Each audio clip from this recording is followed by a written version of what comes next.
सर्वेभ्यो नमो नमः। अतिशय संस्कृतम क्लासेज में आप सभी का स्वागत है। अभी तक हम लोग कादम्बरी कथा का सामान्य परिचय, मंगलाचरण का विशेष अध्ययन, कुछ मुख्य बातें पढ़ रहे थे, परंतु आज हम सभी महाकवि बाणभट्ट विषयक कथन, सूक्तियाँ और प्रशस्तियाँ पढ़ेंगे, जो कि संस्कृत से जुड़ी हुई किसी भी परीक्षा के लिए बड़ी ही महत्वपूर्ण हैं, खास करके टीजीटी के लिए। सभी परीक्षाओं में पूछी जाती हैं सूक्तियाँ और या मुख्य कथन कवियों से संबंधित और रचनाओं से संबंधित। इस दृष्टि से हमने ये लेक्चर तैयार किया है। तो चलिए प्रारंभ करते हैं। रुचिर स्वरवर्ण पदारस भावती जगन्मरोहरती सा किं तरुणी नहीं नहीं बाणी बाणस्य मधुरशीलस्य। रुचिर स्वरवर्ण पदा रस भावती जगन्मनोहरती सा किं तरुणी नहीं नहीं बाणी बाणस्य मधुरशीलस्य। अब इसका हम लोग अर्थ भी जान लेते हैं, क्योंकि अर्थ जान लेते हैं तो समझने में थोड़ा सा आसानी होती है। और ये विदग्ध मुखमंडन में धर्मदास जी की उक्ति है बाण के विषय में, बाण की वाणी के विषय में। अर्थात धर्मदास जी कह रहे हैं, सुंदर स्वर वर्ण पद रस और भावों से युक्त यह संसार में मन को आकृष्ट कर रही है। क्या यह कोई युवती है? कह रहे हैं, क्या यह कोई युवती है? नहीं नहीं, यह तो मधुर स्वभाव वाले बाण की वाणी है। सा किम तरुणी नहीं नहीं बाणी बाणस्य मधुरशीलस्य। अब हम लोग देखते हैं उक्ति नंबर 2। कवि त्रिलोचन के मत में तो बाण की कविता के समक्ष अन्य कवियों की रचना केवल चपलता मात्र है। कौन कह रहा है? त्रिलोचन कह रहे हैं। हृदि लग्नेन बाणेन यन्मन्दोऽपि पदक्रमः भवेत् कविकुरंगाणां चापलं तत्र कारणम्। हृदि लग्नेन बाणेन यन्मन्दोऽपि पदक्रमः भवेत् कविकुरंगाणां चापलं तत्र कारणम्। यह त्रिलोचन का कथन है बाण की कविता के विषय में। तो अगर आप लोग हमारा टेलीग्राम चैनल ना ज्वाइन किए हों तो प्लीज़ उसे ज्वाइन करें, और हमने डिस्क्रिप्शन में टेलीग्राम का लिंक दे रखा है, तो आपको वीडियो से संबंधित जानकारी टेलीग्राम से मिलती रहेगी। अगला है पंडित गोवर्धनाचार्य। गोवर्धनाचार्य ने क्या कहा है? तो इस पद्य का कभी कभी एक चरण दे देते हैं और पूछ लेते हैं। कई बार परीक्षा में पूछा गया है। जाता शिखंडिनी प्राक यथा शिखंडी तथा अवगच्छामि प्रागल्भ्यम अधिकम माप्तुम वाणी बाणो बभूवेति। जाता शिखंडिनी प्राक यथा शिखंडी तथा अवगच्छामि प्रागल्भ्यम अधिकम माप्तुम वाणी बाणो बभूवेति। इतना पूछ लिया जाता है। ठीक, तो ये आर्या सप्तशती जो कि गोवर्धनाचार्य की रचना है, उसमें गोवर्धनाचार्य ने कहा। और इसका अर्थ क्या है? जाता शिखंडिनी प्राक यथा शिखंडी, जैसे अधिक प्रगल्भता प्राप्त करने के लिए शिखंडिनी शिखंडी बन गई थी, उसी प्रकार अधिक प्रगल्भता प्राप्त करने की अभिलाषा से वाणी बाणो बभूवेति। वाणी अर्थात सरस्वती स्वयं बाण के रूप में बभूवेति अर्थात अवतरित हुई, ऐसा समझें। और ये 4 नंबर पे आते हैं। ये यहाँ मधुरा विजय की लेखिका गंगा देवी ने बाण की वाणी के विषय में प्रशंसा करते हुए उसे वाणी की सुमधुर तान हरने वाली माना है। देखते हैं कौन सी तान की बात कर रही हैं गंगा देवी जी। हाँ, ये यहाँ वाणी वाणी पाणि परामृष्ट वीणा निक्वाणहारिणीं भावयन्ति कथं वान्ये भट्टबाणस्य भारतीयम्। किसने कहा? गंगा देवी ने कहा। अगला चलते हैं हम लोग 5 नंबर। नल चंपू का त्रिविक्रम भट्ट ने नल चंपू में कहा है। अगर आप लोग लेखक से संबंधित ये कथन सूक्तियाँ प्रशस्तियाँ पढ़ लेते हैं, क्योंकि 1-2 सूक्तियाँ या प्रशस्तियाँ लेखक उनकी रचना और जो कथन कहे गए हैं किसी के द्वारा, ये पढ़ लेते हैं तो 1 से 2 नंबर आपके पक्के हो जाते हैं। देखते हैं। शश्वद्बाणद्वितीयेन नर्मदाकारधारिणा धनुषेव गुणाढ्येन निःशेषो रंजितो जनः। किसने कहा? त्रिविक्रम भट्ट ने। किसके विषय में?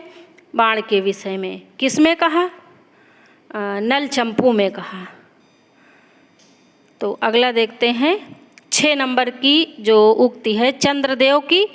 चंद्रदेव की ये भी बहुत ही इम्पॉर्टेंट है। चलिए देखते हैं चंद्रदेव ने कहा क्या कहा। श्लेषे केचन शब्द गुंफ विषये केचिद्रसे चापरे अलंकारे केचित् सदर्थ विषये चान्ये कथा वर्णने आ सर्वत्र गंभीर धीर कविता विंध्याटवी चातुरी संचारी कवि कुंभ कुंभी विदुरो बाणस्तु पंचाननः। ये इसकी लास्ट लाइन बहुत पूछी जाती है। पूरा भी पद्य पूछा गया है परीक्षाओं में और बाणस्तु पंचाननः भी पूछा गया है। पंच बाणस्तु बाण, बाणस्तु पंचाननः, ये 2 सूक्तियाँ थोड़ा सा कन्फ्यूजन करने वाली हैं, एक ही जैसी लगती हैं। तो बाणस्तु पंचाननः चंद्रदेव की है और ये 5 जो गुण हैं ये बाण में हैं। कौन से गुण? तो चंद्रदेव का मत है कि श्लेषे केचन, कुछ लोग श्लेष में, कुछ लोग शब्दों के उपयुक्त गुंफन में, कुछ रसाभिव्यक्ति में, कुछ अलंकार योजनाओं में, कुछ सद अर्थ अथवा कथा वर्णन में कुशल होते हैं, परंतु बाण तो गंभीर धीर कविता रूपी विंध्याटवी में अपने चातुर्य से सर्वत्र भ्रमण करने वाले कवि रूपी हाथियों के गंड स्थलों को भेदने वाले सिंह के समान हैं। संचारी कवि कुंभ विदुरो बाणस्तु पंचानना। यही तो अंतिम पंक्ति में दिया है, ये कवि कुंभ विदुरो बाणस्तु पंचानना। अर्थ आ जाता है तो थोड़ा सा समझने में आसानी रहती है। इसी का अर्थ दिया हुआ है जो भी हम पढ़े हैं, अर्थ जो बताए हैं वही है। 7 नंबर कीर्ति कौमुदीकार सोमेश्वर। आप सोमेश्वर क्या कहते हैं? सोमेश्वर ने तो कादंबरी की प्रशंसा में ऐसा कहा कि बाण की कादंबरी रूपी ध्वनि सुनकर कविजन अनध्याय का पालन करने लगते हैं। अब इस विषय में इन्होंने अपना तर्क क्या दिया है? युक्तम कादंबरी श्रुत्वा कवयो मौनम आश्रिता बाणध्वन अवनध्यायो भवतीति स्मृतिर्यत्। किसने कहा? कीर्ति कौमुदीकार ने कहा। कीर्ति कौमुदीकार कौन है? सोमेश्वर हैं। सोमेश्वर कहते हैं अनध्याय का पालन करने लगते हैं। यहाँ पे दिया ना अनध्यायो।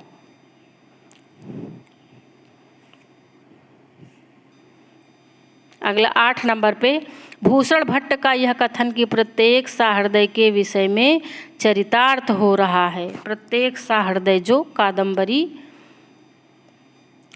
पढ़ता है। कादंबरी रस भरेण समस्त एव मत्तो न किंचिदपि चेतयते जनो अयम। ये कौन कहा? भूषण भट्ट का कथन है। किसका? भूषण भट्ट का। कादंबरी रस भरेण समस्त एव मत्तो न किंचिदपि चेतयते जनो अयम। और अगला है बहुत ही प्रसिद्ध कथन है।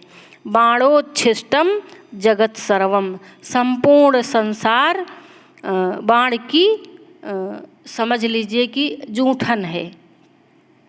संपूर्ण संसार यानी कि बाण ने जितना बेहतरीन लिखा उसके बाद के कवियों ने समझ लीजिए कि उनका जूठा ही किया। और लेकिन ये किसने कहा? ये अज्ञात है। अगला है सोढल।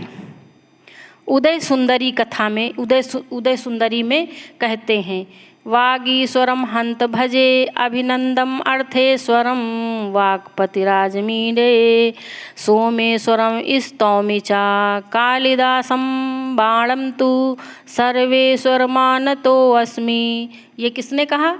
सोढल ने। कहाँ कहा? उदय सुंदरी में। 11 नंबर है। 11 नंबर में भोजराज कहते हैं। भोजराज का कथन है, या होगा, बड़ा या होगा, या दृग्गद्य विधौ बाणः पद्यन्धे अपि तादृशः। ये बहुत इम्पॉर्टेंट है ना, कि बाण का गद्य और पद्य दोनों ठीक है। मतलब कि ऐसा नहीं कि बाण गद्य के ही सम्राट हैं, पद्य भी बाण ने जो लिखा है वो बहुत बेहतरीन लिखा है। अब कादम्बरी कथामुख में स्वयं बाण कहते हैं, ये भी इम्पॉर्टेंट है, ये तो कथामुख का है। द्विजेन तेनाक्षत कंठ कौंठया महामनोमोह मलिम संधया अलब्ध वैदग्ध विलास मुग्धया धिया निबद्धेयम अतिद्वयी कथा। ये किसने कहा? ये स्वयं बाण ने कहा। किसके विषय में? अपनी कथा के विषय में। और ये जो द्विजेन तेनाक्षत कंठ कौंठया, ये अपने लिए इस कहा है। जयदेव, चंद्रदेव और जयदेव। चंद्रदेव का है बाणस्तु पंचानना। चंद्रदेव का बाणस्तु पंचानना, ऐसे याद रखेंगे। और इनका जयदेव का क्या है? पंचबाणस्तु बाण। पंचबाणस्तु बाण जयदेव का है। चंद्रदेव का बाणस्तु पंचानना, याद रखेंगे, इनको लिख लें। जयदेव ने क्या कहा? यस्याश्चौरः चिकुरनिकुरः कर्णपूरो मयूराः भासो हासः कविकुलगुरुः कालिदासो विलासः हर्षो हर्षः हृदयवसतिः पंचबाणस्तु बाणः केषां नैषा कथय कविता कामिनी कौतुकाय। ये भी इम्पॉर्टेंट सूक्ति है और ये बड़ा सा है, देखिए। केवलो अपि स्फुरन् बाणः करोति विमदान् कवीन् किं पुनः क्लिप्त संधानः पुलिंद्रकृत सन्निधिः। ये किसका है? ये इतना, ये धनपाल का है। धनपाल ने किस में कहा है? तिलक मंजरी में। धनपाल ने कहा, केवलो अपि स्फुरन् बाणः करोति विमदान् कवीन् किं पुनः क्लिप्त संधानः पुलिंद्रकृत सन्निधिः। और ये वाला इतना, ये किसका है? ये है जयदेव का। यस्याश्चौरः चिकुरनिकुरः कर्णपूरो मयूरः भासो हासः कविकुलगुरुः कालिदासो विलासः हर्षो हर्षः हृदयवसतिः पंचबाणस्तु बाणः केषां नैषा कथय कविता कामिनी कौतुकाय। आगे हम लोग चलते हैं। अब भूषण भट्ट कादंबरी। भूषण भट्ट क्या कहते? कादंबरी रस भरेण समस्त एव मत्तो न किंचिदपि चेतयते जनो अयम। भूषण भट्ट का कथन है। भूषण भट्ट बाणभट्ट के पुत्र। कादंबरी के विषय में अज्ञात का कथन, यानी कि अज्ञात है, किसने कहा? कादंबरी रस ज्ञानाम आहारो अपि न रोचते। कादंबरी रस ज्ञानाम आहारो अपि न रोचते, अज्ञात है ये, किसने कहा? नृत्यति यद रसनायाम वेदोन्मुख लासिका वाणी। वेदोन्मुख लासिका वाणी नृत्यति यद रसनायाम वेदोन्मुख लासिका वाणी। ये किसमें कहा? पार्वती परिणय में। पार्वती परिणय किसकी रचना है? बाणभट्ट की है। अगला है हरिहर। हरिहर कवि ने क्या कहा है, दंडिन्य उपस्थिते सद्यः कवीनां कंपितं मनः प्रविष्टे त्वंतरे बाणे कंठे वागेव रुध्यते। जिसने भी जो कुछ बाण के विषय में, बाण की रचना के विषय में कहा है, सारा कुछ हमारे नोट्स में मेंशन किया गया है। और अगला है ये, परिशीलितैव सरसं कविर्राजैर्बहुभिरत्र वाग्देवी बाणेन तु वैजात्यात् कथयति नामैव वाणीति, कथयति नामैव वाणीति। परिशीलितैव सरसं कविराजैर्बहुभिरत्र वाग्देवी बाणेन तु वैजात्यात् कथयति नामैव वाणीति। ये किसने कहा? ये विश्वेश्वर पांडे ने कहा। किसने? विश्वेश्वर पांडे ने कहा। और अगला देखते हैं हम लोग, भोज। भोज कहते हैं सरस्वती कंठाभरण में। तो ये क्या कहते हैं? शब्दार्थयो समो गुंफः पांचाली रीतिरुच्यते शीला भट्टारिका वाची बाणोक्ति सुचा सा यदि। ये पांचाली, बाण की पांचाली रीति के विषय में कहा है सरस्वती कंठाभरण में। और राजशेखर जी क्या कहते हैं, देखते हैं। सहर्ष चरितारब्धाद अद्भुत कादम्बरी कथा बाणस्य गणनारेव स्वच्छंदा भ्रमतिच्छितो। हर्ष चरितारब्ध अद्भुत कादम्बरी कथा बाणस्य गणनारेव स्वच्छंदा भ्रमतिच्छितो। ये कहते हैं राजशेखर। वामन भट्ट बाण, बाण के विषय में क्या कहते हैं? प्रतिकवि भेदेन बाणः कविता तरुगहन विहरण मयूरः साहृदय लोक सुबंधुर्जयति श्री भट्ट बाण कविराजः। वामन भट्ट बाण, बाण के विषय में कहते हैं कविता तरुगहन विहरण मयूर। ये बहुत पूछा जाता है, इसको ध्यान लगाए रहेंगे। अब सोढल क्या कहते हैं? बाणस्य हर्षचरिते निशितामुदीक्ष्य शक्तिं न के यत्र कवितास्त्रमदं त्यजन्ति। अब हम लोग देखेंगे छोटे कथन, जो बाण के विषय में उक्तियाँ कही गई हैं, और ये भी बहुत पूछे जाते हैं। वाणी बाणस्य मधुरशीलस्य, किसका है? धर्मदास का कथन है। जो बड़े बड़े पद्य कहे गए हैं उन्हीं के ये समझ लीजिए कि पद्यांश टाइप से हैं। बाण भट्टस्य भारतीयम, गंगा देवी, किसमें कहा है? मथुरा विजय में। वश्यवाणी कवि चक्रवर्ती, किसने कहा? हर्षवर्धन ने। ये भी बहुत बार पूछा गया, कई बार पूछे हुए कथन है ये सभी। और बाणस्तु पंचानन चंद्रदेव ने, ये भी कई बार पूछा गया है। ये सारे सेंटेंस पूछे हुए हैं पिछली परीक्षाओं में। कविता कामिनी कौतुक, किसने कहा? जयदेव ने। किसको? बाण को। बाणोच्छिष्टम जगत सर्वम, ये समालोचक या अज्ञात, ये अज्ञात है, किसने कहा?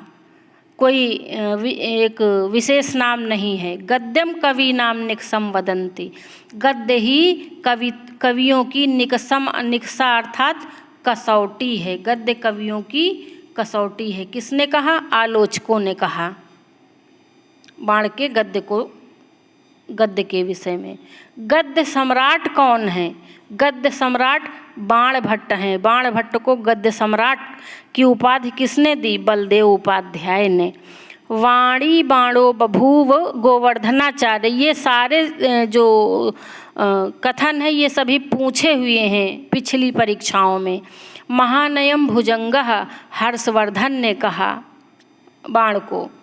कविता तरुगहन विहरण मयूरः, वामन भट्ट बाण। देखिए अभी हमने कहा था ना, जो बड़े बड़े पद्य हैं उन्हीं के ये पद्यांश हैं। कविता कानन केसरी चंद्रदेव, बाणः कविनामिह चक्रवर्ती, सोढल ने कहा। तो बाण के विषय में जितने भी कथन, सूक्तियाँ, प्रशस्तियाँ, कथन थे वो हमारे इस वीडियो में आपको इकट्ठे मिल गए। तो आप इसे 2 बार 4 बार सुन लेंगे तो मुझे नहीं लगता कि बाण के विषय में आपका कुछ गलत होगा। आज यहीं तक हम लोग रखते हैं। धन्यवाद।